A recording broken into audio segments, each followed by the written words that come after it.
আসসালামু আলাইকুম প্রিয় ভিউয়ার্স, আশা করি সবাই ভালো আছেন। মহিলা শিশু বিষয়ক মন্ত্রণালয়ের অধীনে গত 4/6/2025 খ্রিস্টাব্দে নতুন একটি চাকরি নিয়োগ বিজ্ঞপ্তি প্রকাশিত হয়েছিল, সেটি সম্পর্কে আজকে আমরা দেখব।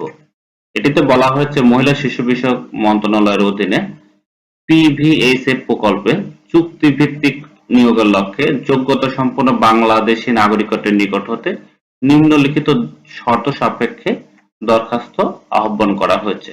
অর্থাৎ এই চাকরিটি কিন্তু চুক্তিভিত্তিক, সেটি এখানে বলা হয়েছে। এরপর আমরা দেখব যে সকল পদে আবেদন করা যাবে সে সকল পদগুলো আমরা দেখব। প্রথমেই রয়েছে চাইল্ড রাইটস অফিসার, এটি মাসিক বেতন রয়েছে 40,000। আর শিক্ষাগত যোগ্যতার কথা বলা হয়েছে ন্যূনতম স্নাতকোত্তর ডিগ্রি বা সমমান, শিশু সুরক্ষা বিষয়ক কাজে 5 বছরের বাস্তব অভিজ্ঞতা থাকতে হবে, এমএস অফিস এবং ইন্টারনেট ব্রাউজিং এর অভিজ্ঞতা সম্পন্ন হতে হবে, প্রশিক্ষণ পরিচালনায় অভিজ্ঞ দক্ষ হতে হবে, জাতিসংঘের আর্থিক ও কারিগরি সহায়তায় পরিচালিত প্রকল্পে, বিশেষভাবে বাংলাদেশ সরকার ও ইউনিসেফের যৌথভাবে বাস্তবায়িত শিশু সুরক্ষা সম্পর্কিত প্রকল্পে কাজের পূর্ব অভিজ্ঞতা সম্পন্ন প্রার্থীদেরকে অগ্রাধিকার প্রদান করা হবে। এরপর রয়েছে কমিউনিটি হাব অর্গানাইজার, এটাতে মাসিক বেতন রয়েছে 20,000 টাকা এবং 250টি পদসংখ্যা রয়েছে।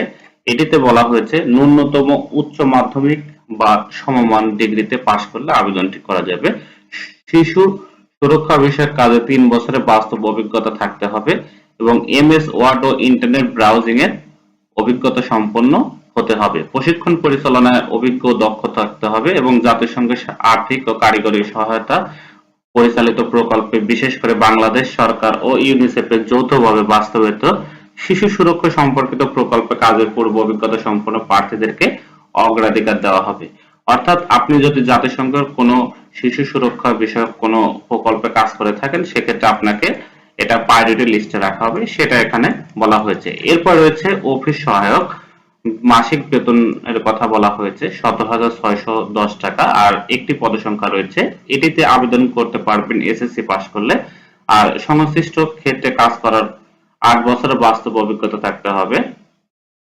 এরপর রয়েছে নিরাপত্তা প্রহরী, মাসিক বেতন 17,610 টাকা, এটিতে একটি পদসংখ্যা রয়েছে এবং শিক্ষাগত যোগ্যতার কথা বলা হয়েছে যে 8ম শ্রেণী পাস করলে কিন্তু আপনি চাকরিতে আবেদন করতে পারবেন। আর সেক্ষেত্রে শিশু সুরক্ষার 10 বছরের বাস্তব অভিজ্ঞতা থাকতে হবে এবং জাতিসংঘের আর্থিক ও কারিগরি সহায়তা